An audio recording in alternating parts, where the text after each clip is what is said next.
We're talking about podcast. We're talking about technical difficulty podcast. Welcome to Two Chunks and a Hunk. We've been having technical difficulties, and we are now beginning our number 3. Cannot record. I need help. Somebody, please. That was very good. We are That was great. beginning our number 3 of our scheduled Friday morning recording. Yeah. And It's it's awesome. finally We love it. working with a We love completely it. different setup than we had originally. And It's so today, fun. despite technical difficulties, I remain Jordan. I'm Doge, and just so we know, to kids, jokes are just fun. They'd never guess that understanding the humor in jokes, and maybe knowing a few too, is a great social skill. That's our introduction to a new type of intro that I'm calling a knock knock blitz. Knock knock. Who's there? Who's there? Dragon. Dragon who? Dragging your feet again. Knock knock. Who's there? Taco. Taco who? I don't want to taco about it. Knock knock. Who's there? Fire. Fire who? If I were you, I'd keep away from fire-breathing dragons. Knock, knock. Who's there? Who's there? Nacho. Nacho who? That's Nacho Taco, and that's Nacho Dragon either. Knock, knock. Who's there? Who's there? Thumping. Thumping who? Thumping tells me we've told enough Dragon and Taco knock-knock jokes. That was actually pretty good. It was well crafted. Thumping tells me. The fire It's nothing. fire That's not being, a joke. What was the word that it tried to Thumping turn it tells into? me. No. It's the joke is knock, knock. Who's there? Fire. Fire who? If I were you, I'd keep away from Right. fire-breathing I think dragons. If I were you is supposed to be the evolution of the word fire. If fire Yikes, you. guys. If I or Yeah. you, yeah, I think it's supposed to be the joke. If That I or sucks. you. That's great. Yikes, guys. Thumping wicked this way comes. I'm Carter. And I did have a touch this morning of that moment of dread that I thought was only reserved for a gridlocked highway in which you think you will never get home. It will never happen. And so the joy that I feel is not what I expected, but it's the kind of energy that I normally would have had if things just all worked immediately. But somehow it's looped around and Well, I got it again. We're not going to we don't have to tell you who had technical difficulties. I don't think it matters. It's I me. don't think it matters who. That's fine. Yeah, it It's was me. but it doesn't matter. It's me. The boomer. The boomer of the boomer podcast. of the That's me, the podcast. 35-year-old boomer of the podcast. Gee, thanks. Guys, I have some exciting news that I need us to Yeah. unpack. I don't know what to do with it. Sure. So got a better the last computer. time we recorded, we were talking about, because I thought it was so interesting, we did like a little rank you very much to try and find the top 10 highest grossing films of 2024. Sure, The I surprise there remember. was that Inside Out was number 4 already after one weekend. It's been a week since we talked about that. It doubled in how much money it made. Inside Out 2, and Numero let's uno break now? this down, has made $834 million. It is the number 1 grossing movie by more than $100 million now. Wow. Here's what else is interesting. It's very likely going to pass the $1 billion mark after this weekend. Pixar, which in the land of Disney, that's starting to dilute most of its IP, Pixar has remained as something that feels a little bit more reliable. I haven't walked into a Pixar movie and thought, oh no, they're going to drain this dry. It's very likely because there's so many different stories to be told, and it's not one huge universe, even though the internet tries to do that sometimes with Pixar and say, well, that was Right. Andy's ball is in Dory's mouth. I don't know. But No, it's Inside Out 2, if you were to do the rankings of the highest grossing Pixar films of all time, Inside Out 2 is right behind Inside Out Wow. by only $20 million and would rank 7th already out of the 20 Pixar movies. And it only needs to pass 1.2 billion to be the highest grossing Pixar film of all time. A projection that is still possible. What does this mean? Let's have a quick conversation about this. What I can deduce is kid movies still make a ton of money. We always Yeah. get Yeah. surprised at like, at this point, it's like a convenience, right? So what have the movies always been, and what remains even when the movies aren't good anymore? Well, people that don't really care because they just want to get out of the house. So sure. I don't know. Is it like, does it become the majority of what gets released in theaters is either the big blockbuster or the kids movie. I also think that we need to keep an eye out for what happens with Despicable Me 4, which is another big kids franchise, but Yeah, it's a great point. not probably considered quality-wise as good as like a Pixar movie. And so I think that paying attention to what that movie does will give us kind of an idea of, is this a kids movie phenomenon? Is this a Pixar movie phenomenon? Or is this what happens when a kids movie is good? Yeah. And Despicable Me 4 is it might be good specifically an also. Inside Out thing?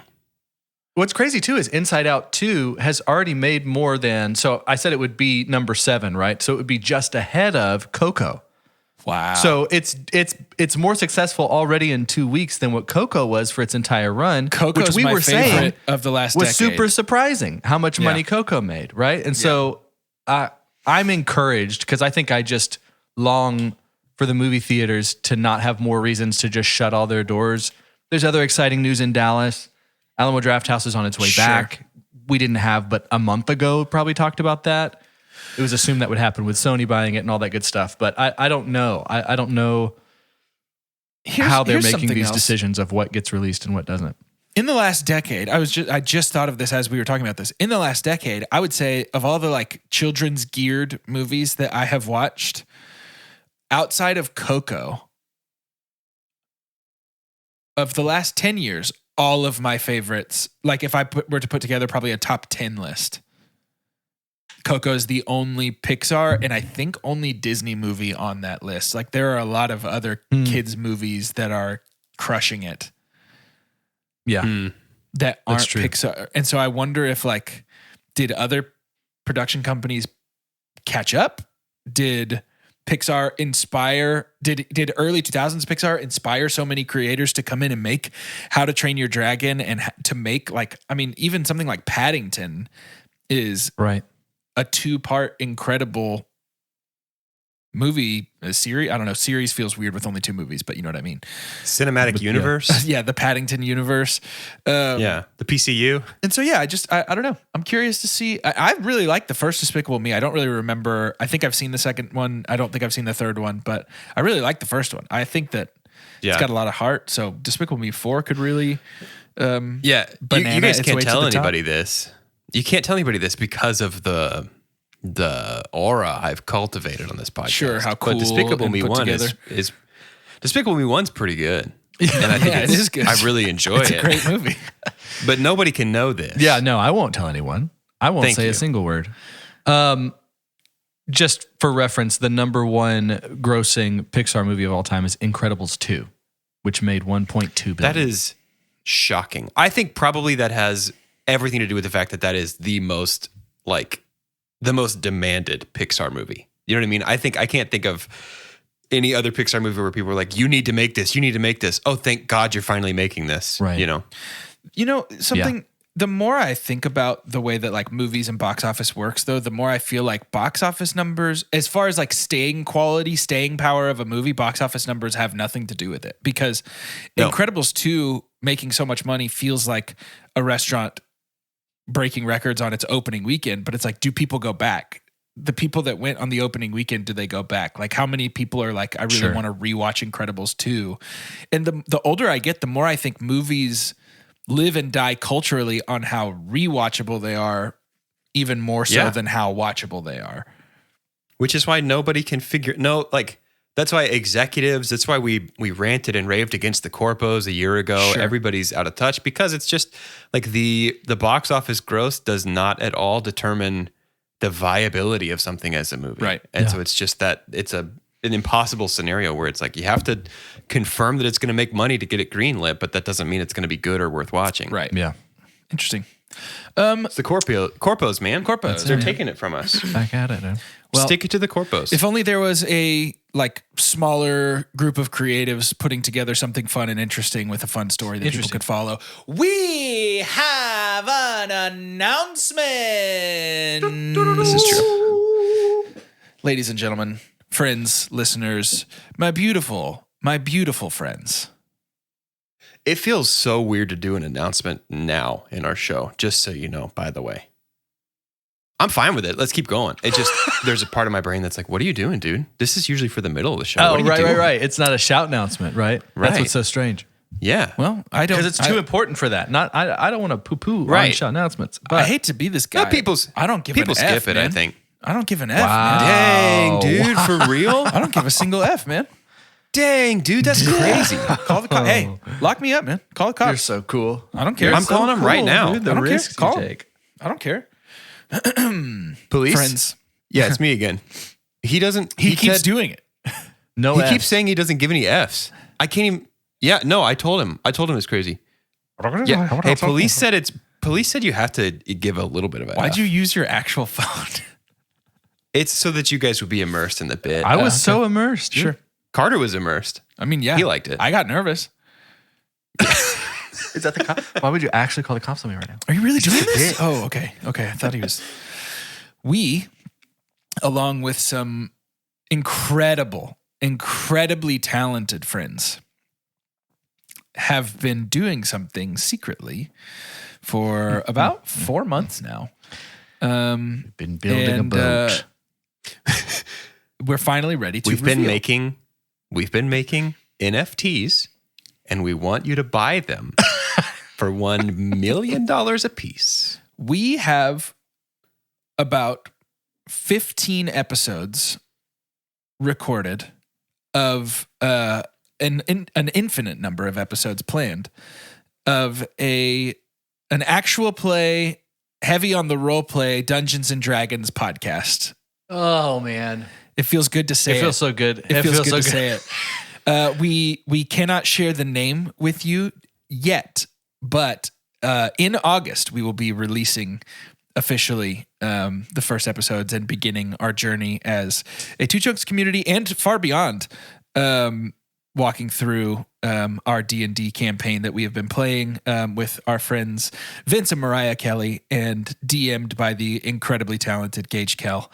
And talented. the wickedly talented Gage Kell. And I think that it cannot be overstated how excited we are to share this with all of you and how excited we are to just be doing. Like, this has been some of the most fun we have had doing anything in a long time. Yeah. Like legitimately, we've created together on this podcast for over 5 years. But outside of that, even pre-podcast days, there was another 3 to 4 years there. So really, in having 10 decades, maybe of it, or 10 decades, 100 A years. The decade. last 100 years. 100 years. About a decade of the opportunity to put our heads and our hearts together and make things. Like this feels different in the best way, like very special. And it's exciting. It's exciting. I'm so excited for everyone to meet my character, Bobo Gaggins. He's That's what we're waiting on, is because we have to hear from the Tolkien estate before we can tell you the name of the podcast. it's called Lord of the Things, and it follows Bobo Baggins, a young guy named Clumsy Bobo Gaggins. He has this magic necklace, and he has to destroy it in a deep underwater trench. It's really My original. character, Chunky Deborah.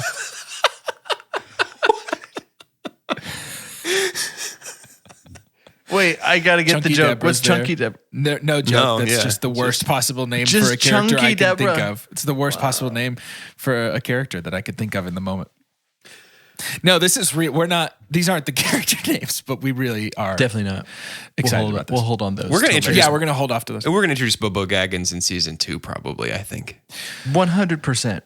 We will be 100%. releasing an episode 0 on wherever you get your podcasts, that'll introduce you to all the players, the DM, the different characters, the setting, and get you sort of primed and ready to go for the campaign. But if you're already into D&D, then we hope that we do you proud. And if you're not into D&D, if you've never listened to an actual play podcast before, please understand that the majority of this podcast is us being stupid, and it's collective storytelling. It's group storytelling where we together push a narrative forward and we just play pretensies. That's literally all that's happening.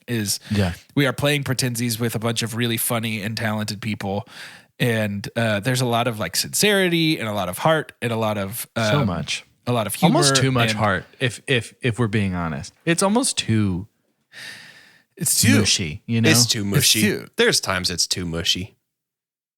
So, we've been having a blast. Lots of good and we- fighting too, though. There's Promise so you that. much good fighting. Y'all don't even know, man. We've accomplished things that I would have never dreamed. Yeah, you got to Would've remember never dreamed. we're coming at you 15 episodes into this thing, so we've already done some stuff. There's so much.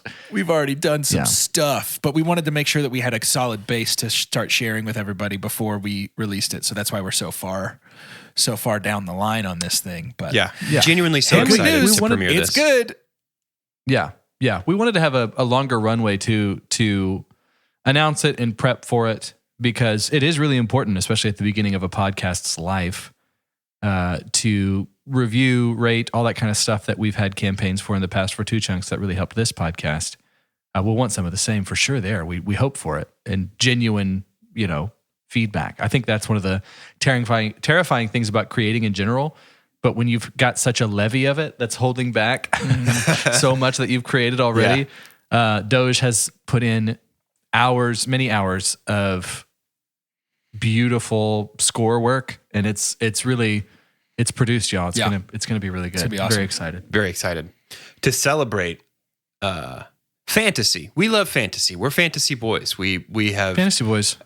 obviously Lord of the Rings is a big thing for all of us, but like I grew up reading like basically Twilight. any book in the school library that had a dragon or a sword on the front of it. I was like, that's the one I'm going to read for sure. I That's love the whole that. reason I picked Yeah, Zelda that's it. for the first time. Just Yeah. had a sword on the cover, and I was like, I'll play that. So to celebrate, we visited a website called the Top Tens, and this is user-submitted, crowdsourced polls determining the top 10 of anything. So today, we're going to take a look at the top 10 mythical creatures. I want you guys, we're going to play Rank You Very Much Ooh. with this.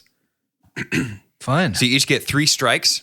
I need you to Where guess. is are we supposed to see this list? or No, you I can just see the this list. You're playing Rank You Very Okay. Much. You're Well, trying you to sent guess. us a link. I don't know why you No, sent I us just the link. I sent you the link to the homepage of the top 10s. Oh. So you can do your own research. But the way this works is I'm going to have this list in front of me. You guys are going to try and guess what animals, creatures are in the top 10 mythical creatures. And then when you say one, I might, depending on if it's interesting, I might read you a user submitted comment about that creature. Now, Oh, are these like named creatures or more like So it's not going to be like it's not proper names. so? Gotcha. I guess what I'm saying is like it wouldn't be like the Loch Ness monster. It's not going to be like Tinkerbell. It's going to be like Pixie or whatever she would be. Got it. But okay. Got it. Go ahead and guess that first. Got it. That's probably the best first guess. Jordan, why don't you go ahead and start us off? I can't tell really what this list is because it Hey. seems like he's leaning more towards like fantasy creatures and not like cryptids. It is top 10 mythical creatures. And I'm going to tell you right There you now, go. you're going to have a big problem with this list because it's user submitted. And since it's user submitted, there are no rules. I love this. Hippogriffs. No, not on the list. Bong bong, strike one. Ooh. I'm going to say dragons. Dragon is number 1. I'm going to read you this that comment. tracks. This comment. Okay, somebody's gone a little nuts on this. If I were a dragon master, I would train my dragons how to use their primordial, potent, and apocalyptic potent powers known as the Dragon Force. Now picture it. Potent twice. The Dragon Force is an ultimately all-powerful entity of God who can possess God's power to create anything and everything in primordial power or cause destruction to anything and everything in apocalyptic power. Therefore, I will be the chosen one to become leader of my own dragons of their power, known as the Yes. Dragon Force, and then dominate everything with God's primordial force, potent, and God's apocalyptic force, potent power, known as the Dragon Force. I Heck yeah. She kind of snapped. She ate that a little bit. Heck Also, yeah. now all my brain can do is the on a dark desert highway Yep. in the time before the light. It's so hard to do a quiet impression of Dragon Force. Yeah. trying to whisper and do a hair metal voice at the same time is impossible. If I believe dragons are the best, they should wear amulets of God on them, which are amulets with God's name on them, which grants them God's omnipotence and God's Jehovah omnipotence. Jireh, bro. It's so sick that Derivatives? this person's dragons are Christian. Meaning they can I think overcome that's tight as anything. hell. You don't want to know what type of dragons I like? I like the angelic types, which have the same powers as God himself, God's angels, and so that they can defeat the big bad guys of all time, like what Michael the Archangel did to Satan in the Bible. And so remember this, angelic dragons are God's biblical heroes of the Bible. Yeah, dude, 100%. Yeah, that's true. I have been in a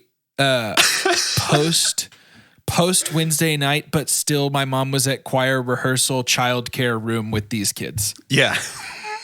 Wow. Just With remember, these exact guys, people. Specific. dragons are God's biblical heroes to kick Satan's ass. That's why they're the number one. It was easy to know that they were going to be the number one on here. Dragons are number one. Jordan, your guess. Unicorn. Bing, bing, bing, unicorn. Actually, I'm sorry, Bong Bong. Unicorn is 13. What? Great.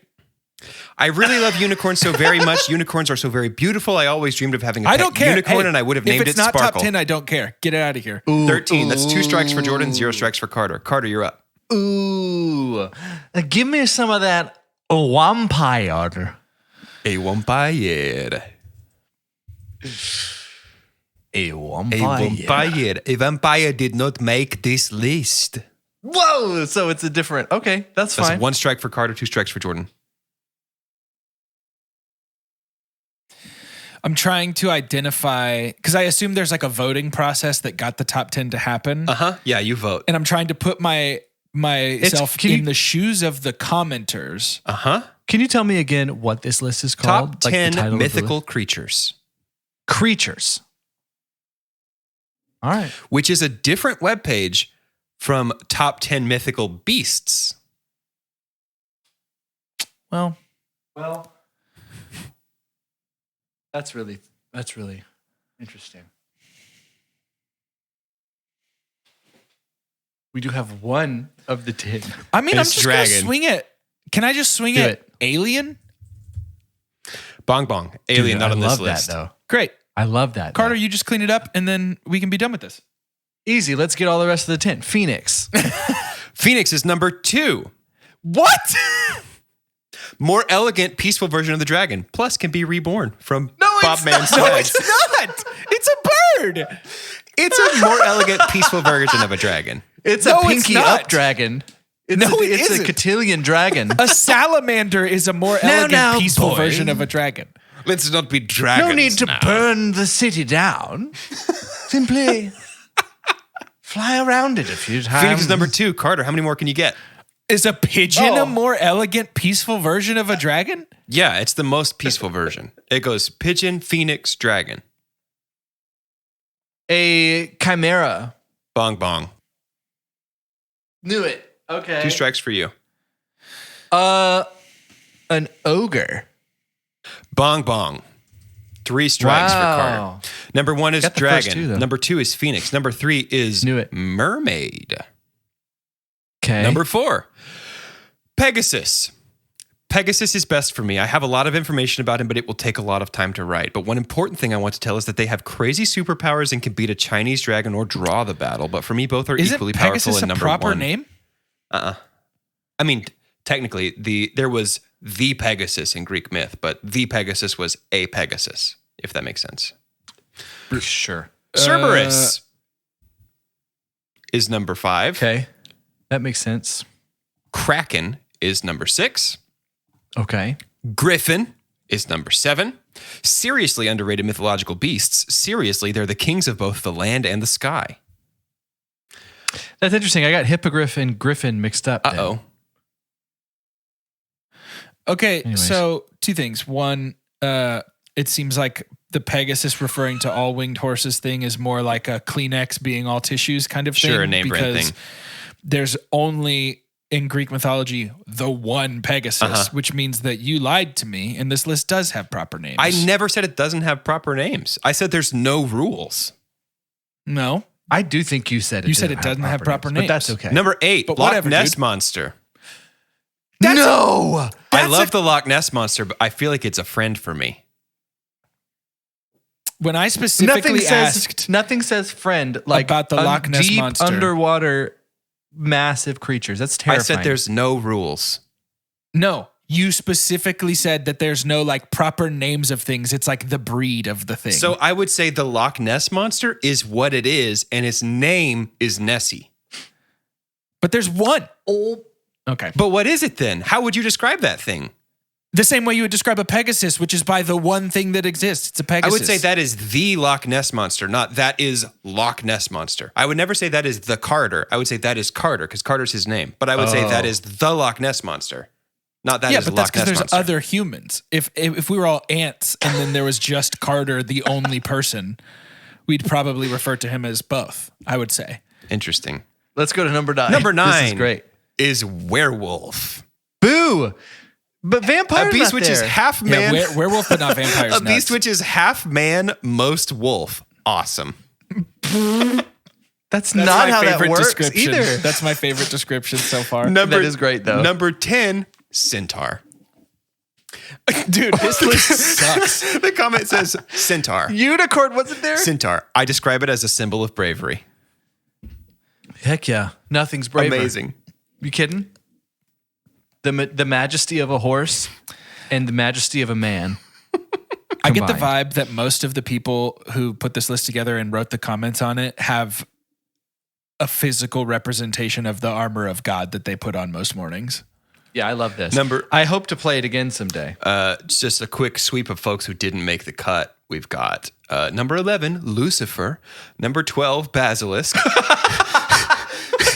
The one biblical, the one thing actually from the Bible, they're like, didn't quite make the top 10. Number 13, Unicorn. Like dragons do. Number 14, Kitsune. Number 15, Elf. 16, Minotaur. 17, Medusa. 18, Trolls. 19, Fairy. And 20, Medusa Cyclops. is also a proper name.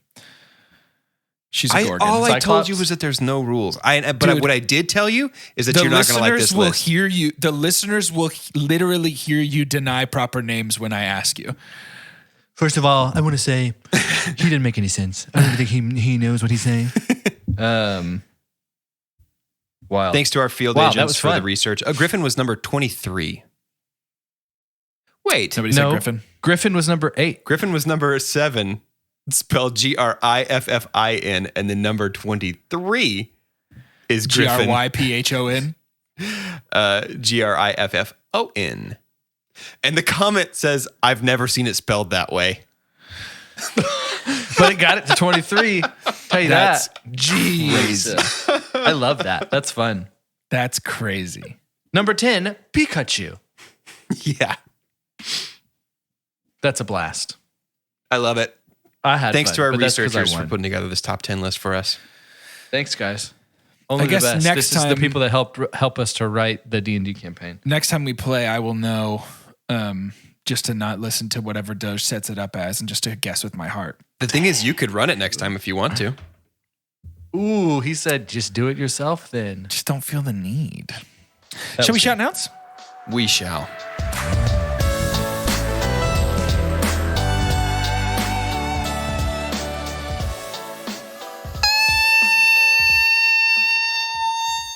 Welcome to Shout Announcements. It's the part of the show where we give shout outs and make announcements. Zoom said we couldn't have that. Zoom said Oh, you that's didn't get any of it? Zoom said that's for later. You can't have that now. Well, Audacity got it, and that's what It was like- matters.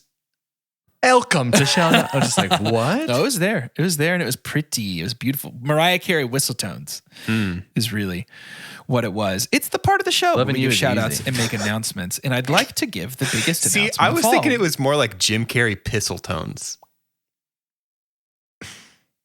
That's the kind of the vibe I got. Killed it. You killed it. What does Jim Carrey have to do with that? Well, you said Mariah Carey. Because it sounds like Mariah Yeah. Carey. No, this is Jim Carrey. Jim Carrey's pistol tones. Oh, Yeah. do you want to take it again with a better try, or do you want to just Yeah. leave that? No. I'll go again. I'll go Jordan, again. that's a great way of go making again. people feel so good. I'll go again. Mariah Carey whistle tones.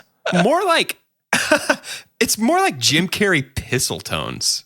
That'll work. We can keep that one. We just cut all the stuff It before. genuinely got me again. We just cut all the stuff before. That'll be fine. Big ol' announcement in case you skipped the first half of the episode to get to shout announcements, which would be, I would say, crazy. Welcome to all one of you.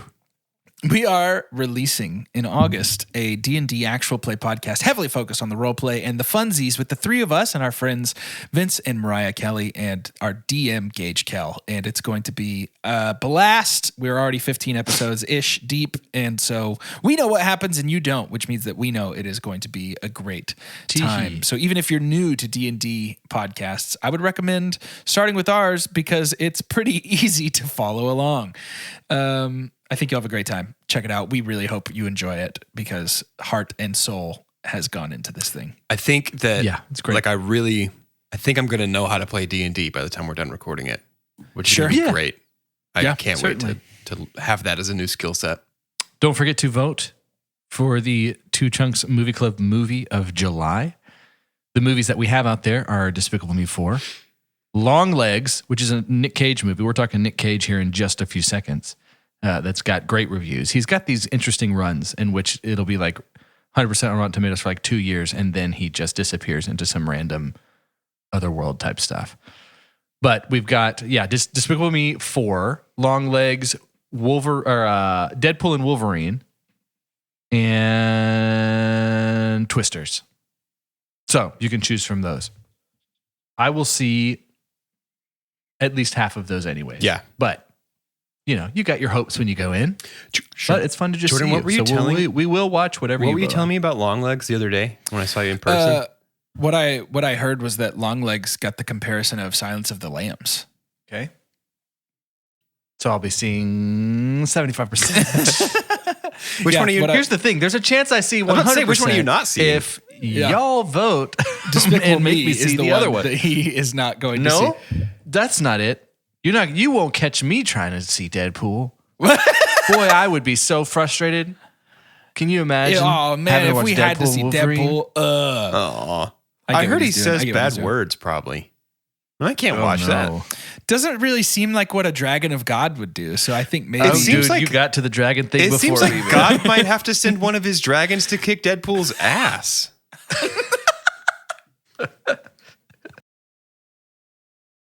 we could talk for hours. We could be friends for hours. We could eat a peach for hours. It's time Lord. to talk Oh God. about the seminal classic Face Off. Podcast on is what I would say. Does Face Off? will you give Podcast us on. a synopsis of Face Off so that we can discuss, so that we can discuss? This week's IMDb synopsis comes to us from Nick Reganis. Nick! I knew it. It took 6 long years for FBI Special Agent Sean Archer to bring down Castor Troy, his maniacal criminal nemesis. But Archer's work is far from over. Eminem bar? Maniacal criminal nemesis is so like Eminem flow. But Archer's got vomit on his sweater already.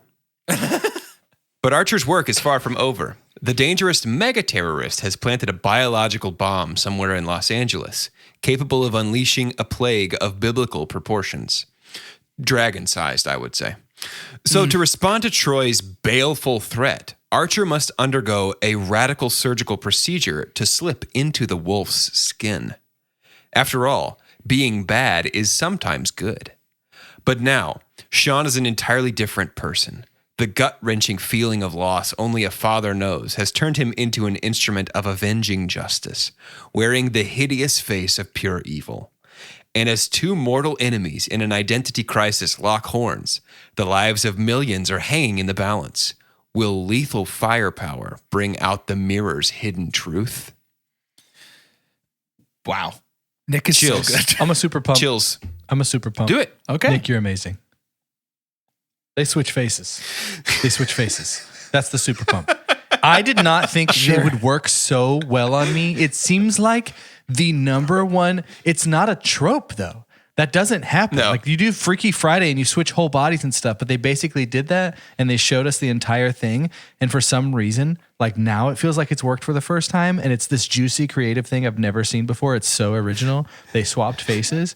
When you read the quotes for IMDb, the face swap screws you up. Like the entire movie, it's so hard because looking at quotes, anything that's Castor Troy is actually things that John Travolta Yeah. is saying. Yes. Right. So when they're quoting Castor Troy, they're not quoting the actor who actually did this. Yeah. It is such a mind. I didn't think it would be. It is the I got your nose of movie scripts. Right. Yeah. I'm like, are your thumbs separating? It's like, wait, what? Somehow that still works. It looks really good. It's the street magic of action. And I'm so glad we watched it. I could not believe it. It totally flipped any kind of critique that I have for the movie, because we were having this conversation. We got to watch this together because I think we knew that this was going to be an interesting experience. Yeah. And that none of us had seen it. So of course we want to do that. But I know we'll get into the conversation, but you start off and you start thinking one actor's not doing very well, but then there's a complete flip of a switch because now they have to play the actor who was doing well. And it's so hard to process. And in the midst of it, you've got all these wonderful John Woo things. Yeah. Which are just so fun. It's just a playground. It's a good movie. Like, it's a blast of a time. Yeah. I couldn't believe how much fun we had with this. I would call this movie, in the best way, exceptionally stupid. Yeah. Yeah. At like every turn. The timer set on the bomb being for so long is crazy. The idea of swapping faces is crazy. Goofy. Is the last time the three of us felt this way like Fast Five? Yeah. You know, it's like, what was that our level yeah. of dumb? Our most recent favorite Fast and Furious, Fate of the Furious was a great one. Yeah. So it's like, it's that. Yeah. But Yep. man, Have you 100%. guys seen? I'm pretty sure it's Vin. Somebody from Fate of the Furious has given an interview lately where they're like, the next one, it's going to be back to the roots. It's going to be street racing again. I was like, you literally ended Fast X with like a dam was collapsing on your car that you drove off a cliff. How are you going to race on the street again after this? that's all that's left if you don't have dams anymore and rivers. What's left? Just roads. Streets. Yeah. You got to go Good to point. the streets. It's called Fast X2. How amazing is that? Wait, is it really? How amazing is that? Yes. Is that real? Oh my goodness. Yes, dude. How amazing That's is incredible. that? Someone's going to call it Fast Times 2. Yeah. That's so funny. Fast squared. I'm going to super pump now. The boat, they drive a boat and it blows up through while it drives through another boat and it shoots him out the front of it. Very good. Very good. I have, at the tail end of our conversation, I've put together a very short award ceremony for Dad or Cool. Day. Sure. And one of those will be explosions. We had a conversation around this. We had a given before some things happened in Face Off. But Are they anyways, called the daddies? Who's going to win a daddy? I think that's great. Cool. Yeah. They didn't have a name, but it's the That's Dad. the daddies. Yeah. My super pump is that this movie somehow manages to be Freaky Friday and an action movie at the same time. Like, there's this like zany Honey, I Shrunk the Kids, Freaky Friday level of like weird personal hijinks happening while the action movie's also happening. And it's like Castor Troy's a horrible, bad person. He's a sexual predator. He's a terrorist. He is an awful, awful person. And then also he's living this like sitcom, pretend to be somebody else life also. I don't Goofy. know how to describe it other Goofy. than like, it's like there's two movies here. One is where a mild-mannered businessman changes place with a crazy guy, and then the other one where that mild-mannered businessman is in the FBI and the crazy guy's a terrorist. It's just It's nuts, dude. it's really crazy. It's the body swap of like Tim Allen, the shaggy dog, where it's like, what? How does this make any sense at all? Yeah, but like if the dog also took over the man body as well. He does. He does. Is that what happens in that movie? I don't know. It's been a long time. I thought he just becomes a dog. Is there a Tim Allen walking around with a dog's brain in that movie? I don't know, actually. I don't know. If I could speak directly to the listener for a moment, this isn't for y'all. You've already seen the movie. Great. You have to watch this. Like I have avoided this movie for a long time because of the reputation of like, that's the dumbest, most ridiculous Nicolas Cage action movie that you could possibly imagine. This movie rules. It's so stupid, and it absolutely rules. I like felt embarrassed at the end of it. We're like, why did this work so well for me? But it's got a really high audience score. Like most people who watch this think it kind of rules. I think you should definitely watch this movie. Yep, I found several rankings of Nick Cage movies because it's a fun internet thing in general just to talk about Nick Cage because it's all over the map. Yeah. But very often this was number one for him. I can see that 100%. I can see that. I don't believe Tim Allen's body gets taken over by a dog in The Shaggy Dog. I just looked it up. So there just is to a point update where everybody. Tim Allen barks and has a dog's tail. Yeah, I think it's because he's like mid-transformation. Mid-transformation. No, I could see that being. I can see this being the top of somebody's Nick Cage list. This is like the Nicolas Cageist that I've seen him in a long time. Yeah. Pretty cagey, dude. I think it's this and like Is it Wicker Man where he does the thing about like The bees. The bees. Yeah. That's pretty Nick Cagey. Yeah. And then whichever movie he does, I've never seen it, but the clip where he's like and it make me piss blood. Like that whole thing is pretty Nick Cage as well. Yeah. He's a very lore guy. Yeah. It's just things people make up things about Nick Cage. It's true. It's true. He's at the point where anything that somebody would tell me about him seems like it could be true. Yeah. Like, I don't think there's anything somebody could tell me about Nick Cage where I'd be like, nah, that's not true. I feel the same way about Stanley Tucci, but in a different direction. Where it's like It's if things somebody they could tell me me that he cooked on TikTok. It's like, did you see Yeah. Stanley Cook? Did you see Stanley Cookie? Stanley Cookie? Well, for me, it's like if somebody was like, "Did you know that Stanley Tucci has 1,000 like leather bound fantasy books in a library?" I'd be like, Yeah. "That tracks." Did you know that Stanley Tucci rehabilitates injured parakeets so Yeah, they can go right. free in the wild? Yeah, I'd be like, sure. yeah, that sounds Of course right. he does. Of course he does. Did you know that Stanley Tucci, in a single puff, clears an entire tobacco pipe every single time he uses one? Just and then it's all gone. I'd be like, "Wow, yeah, that's." Yeah, he builds snow globes actually, and he sells them on Etsy. They both are Paul Bunyan-y. Yeah, yeah, they're modern tall tales. Yeah, Very much so. Did you know in- Nick in Cage is this a case- big blue ox named Babe? some pig. Yeah, the Nicolas Cage is unhinged in this movie, and I thought was going to be the best part of this movie, and is one of them. Is one of the best parts. But John Travolta, Dude, being Travolta's creepy great. Castor Troy is really good in this. Very good. Being man. creepy, Nicolas Cage being creepy, Castor Troy. Yeah, Like, he that's does the a thing. good Nick Cage. That Travolta does a great job playing Nick Cage playing Castor Troy. Yeah, I would say Nick Yes. Cage does not actually do a super good Sean Archer, No, but it doesn't matter because he's Nick Caging everywhere. right.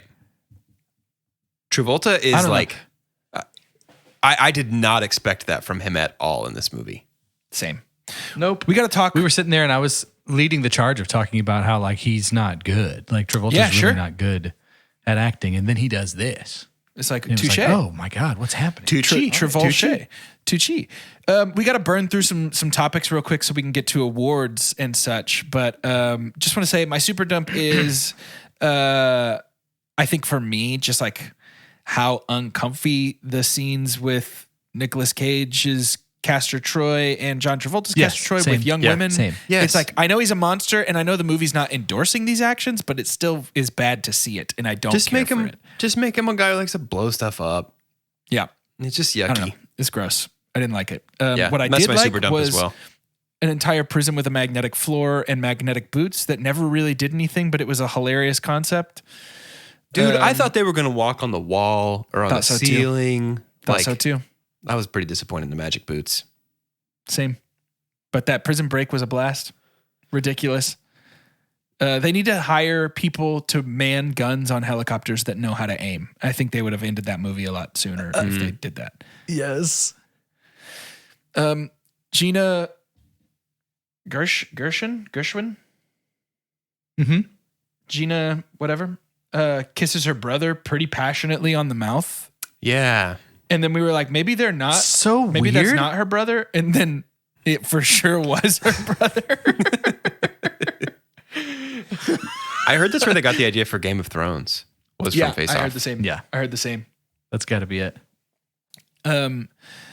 Yeah, real quick, let's talk about the boat crashing through another boat just real fast. Just a little good. more detail. It's an actual speedboat chase. Speedboat v speedboat. It looks That like a real involves stunt one too.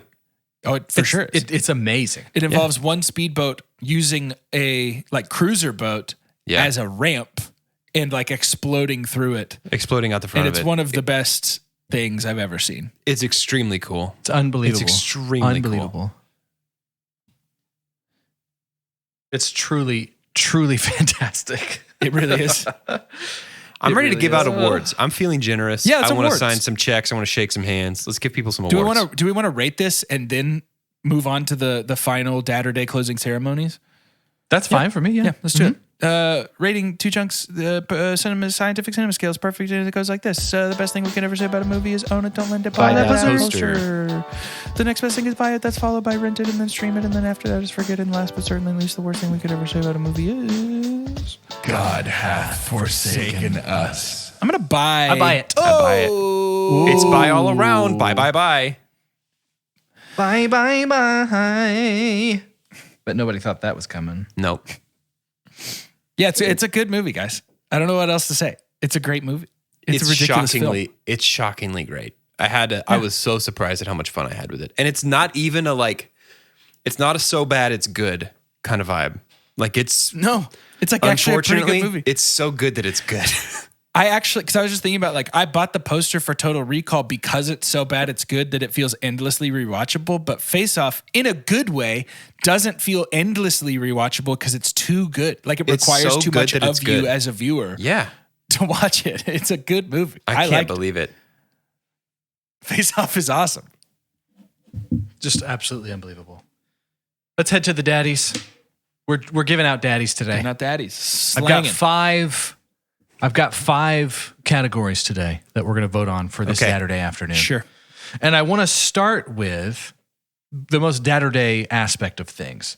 And it's a little bit all over the place. You know, we've got in the Oscars, there's some things that have 10 nominations. There's some that have 5. You know, when we started out with animated movies, it was like 3. So we have a couple that have just 3 because I'm not trying to just like do everybody favors. There's like 1 or 2 nominations that's trying to touch every single movie. But we had 5 movies and some of them just didn't do some things well. But I do want to start with the best explosion. Yep. The best explosion. We have what we just referred to, our speedboats, Yeah. right? These blow up at some point. It's phenomenal. A lot of fire.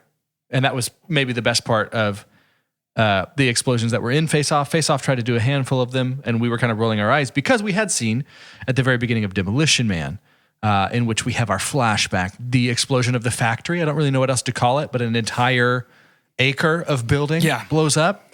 And then lastly, at a grander scale, in Total Recall, Mars, you can say, blew up, but for the better. Mars blew down. up. Maybe. It's a healing explosion. It blew down. It was a healing explosion. I will have it go to the two of you. Maybe we do it like Spring Delirium. Sure. And if y'all are split on either side, we can have some argument about this. But do we want to do like a 3, 2, 1? Sure. And then you Yeah. just Say the do, movie name. okay. So do y'all have in mind what you're thinking here? 3, 2, 1. Demolition Man. Yeah. That Yeah, explosion. actual explosion. It's so big. It's tough to beat the real That was thing. It's so Crazy. big. What a way to start it too. Can you imagine being All in downhill theaters from in the there, 90s baby. and watching that?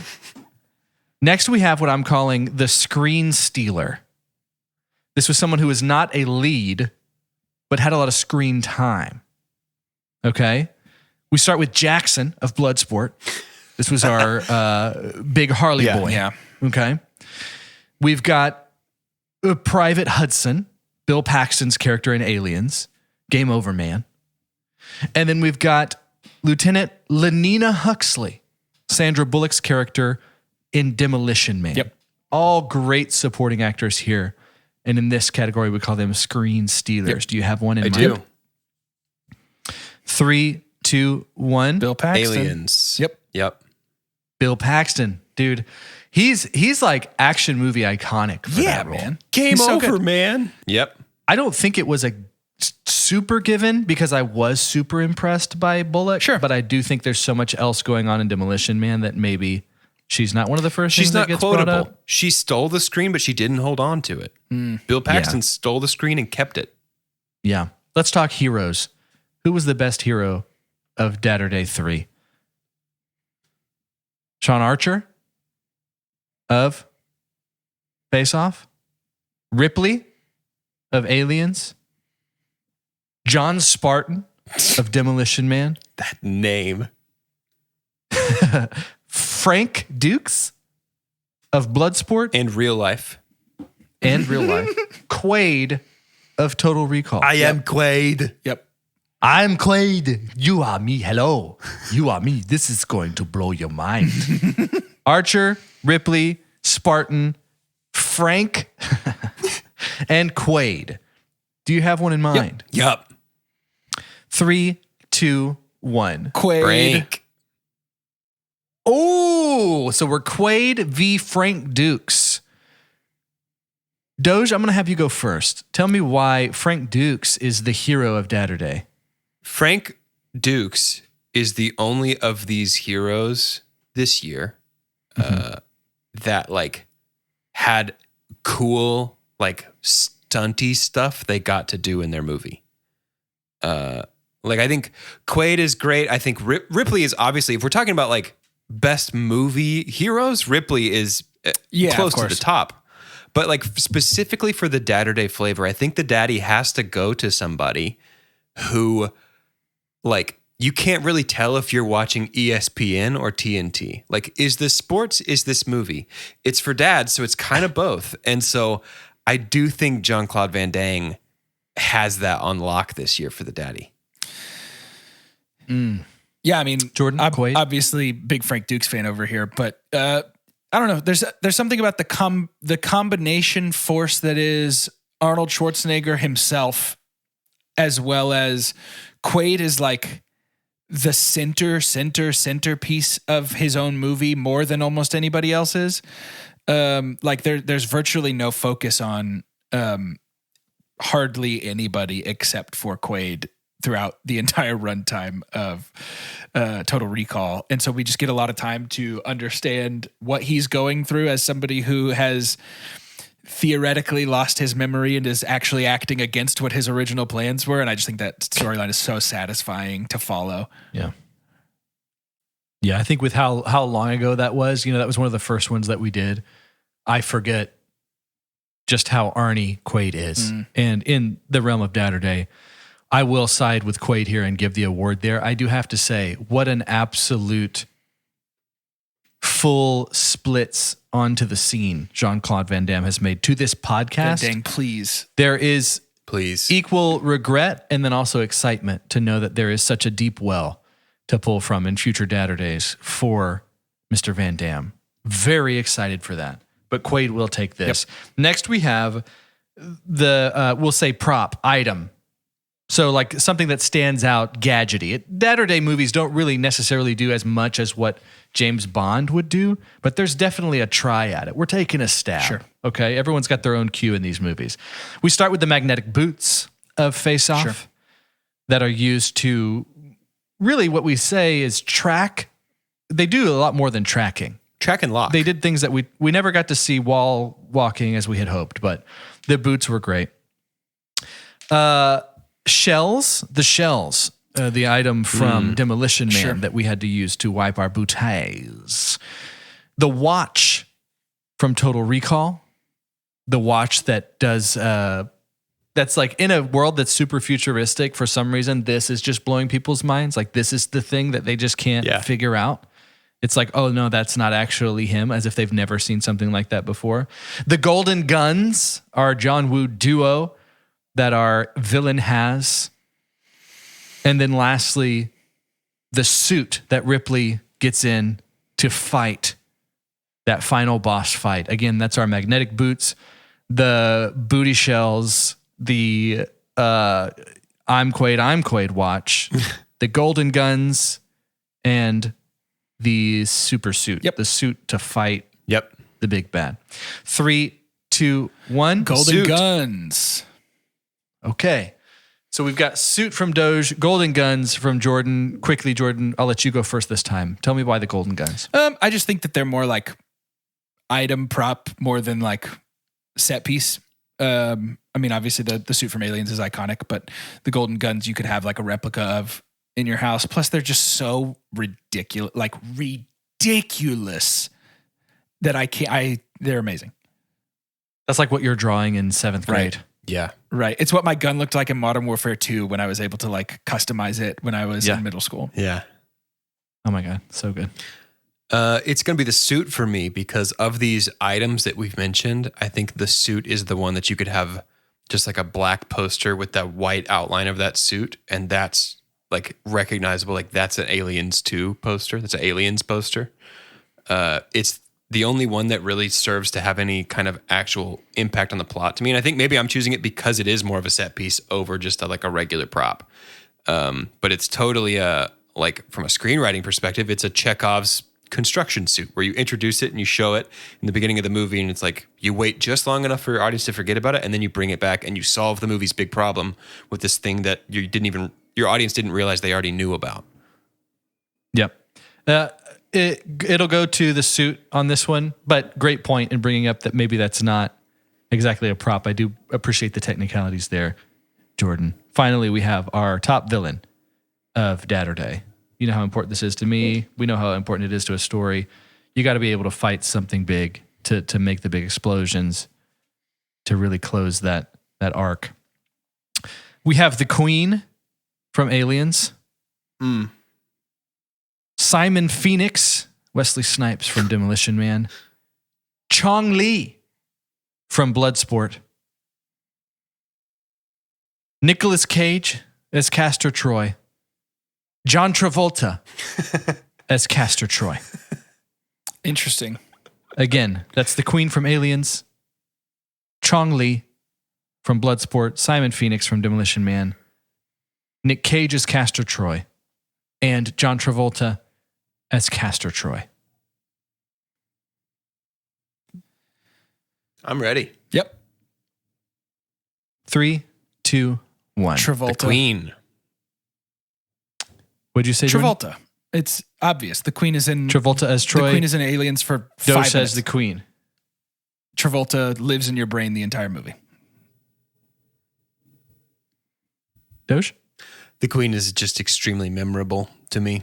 Like the Queen is such good movie magic where she's like, I know that's a puppet. I know that's a big robot, but it looks like a big scary monster bug that's going to eat Sigourney Weaver.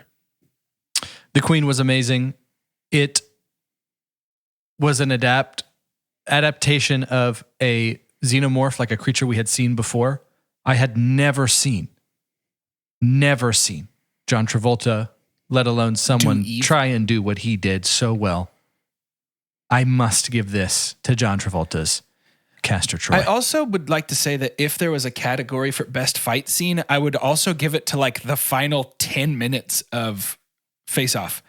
From It's the tough church to beat Aliens too. The Aliens was great. Aliens is great, but from the church to the end of Face Off is like a 10, 12 minute fight / chase scene that is just high octane and exciting as all hell. Yes. And I fell into a Dad or Day trap because one of the first daddies I wanted to give out was like a finish him Mortal Kombat type thing of like what was the coolest death. And I got so overwhelmed at how many cool things happened that I couldn't even pick 10. Yep. Like Simon Phoenix's head falling off and blowing up. That's like, cool. What? That's really cool. When he gets frozen and then shattered. So many you know what's funny weird good deaths. 0 awards to Bloodsport, and it's still the movie on this list that I would start right now. That I would leave. I would leave my office and go hit play on Bloodsport right now. Sometimes good stuff gets snubbed at the Oscars. Yeah. I don't want to watch any of these daddies movies are no again different. for a while. I don't want to watch a single one of these movies again for a little while. But I would watch Bloodsport right now. Yeah. Yeah. Bloodsport wins the award for favorite of all of these. I loved it so much. I kind of want to watch Bloodsport too, just to see how bad it is. Let us know. Write a book report about it. Yeah, I'll deliver. You do a solo podcast episode about it. Carter and I'll take the week off. Sure. Okay. That'd be great. To end today's episode, I'd like for each of us to say our name and let's do this. We're going to take a guess. No, we'll do that later. I've created a game that I'm really excited about, but I don't want to blow the gasket too early here, so I'll hold on to it. We're going to each say our name and which universe from Saturday Afternoon we'd like to spend an afternoon in. Are the events of the movie happening to me, or am I just existing somewhere? Dealer's choice, man. Just which world do you want to be in? For Two Chunks and a Hunk, I'm Jordan, and I think I'd probably exist in Bloodsport just because it seems like it's normal everywhere that's not Kowloon, the walled city. So I'd probably just go there and exist in like the late 80s for a few minutes or early 90s for a few minutes. Spend an afternoon in a Radio Shack. Just looking at touching all the cables. Yeah. It'd be great. Just trying to remember what it was like. Yeah. I'm Doge. I'm going to live in the world of Face Off, but not where any of that stuff's happening. Because I'm sure there's other medical advancements. Stay away from churches and carousels, my guy. Other medical advancements, probably. If we could do face flipping around surgery, there's probably other advancements. I'd enjoy those advancements. And then like the events of the movie Face Off seems like something that you'd watch on the news and be like, dang, that's crazy. Anyway. Yeah. Yeah. I definitely could not want less the world of Demolition Man. There's no way I would want to live there. No freaking way. Would you eat at that fancy Maybe Taco at the Bell? beginning when it blows up to see the explosion for myself and feel the heat. But I'm going to choose a post. I would eat that fancy Taco Bell. Post rebirth explosion of Mars. Yeah. I think I want to be there, maybe help clean up some of the glass. I think that'll take a year or two. Yeah. I don't mind the therapeutic endorphins I get from cleaning. It's Earth maybe I'm helping at that point, right? Because there's like blue sky, it's the second water. Earth. It's Earth 2. New Earth just dropped. But it's dropped. heading out there. Yes, it's going to be terrifying to make the trip. I can't imagine being in deep space. My good Lord, my hands are sweating thinking about it. But yeah, I'm down for Mars, man. I want to see what they're working with out there. I love it. Well, there's Saturday. It's over. We did it. We did an episode. Are you happy now? Wave at your dad as he leaves. Bye, Dad. I'm glad we all waved and didn't say anything. I said wave. For our podcast. Good instructions you follow.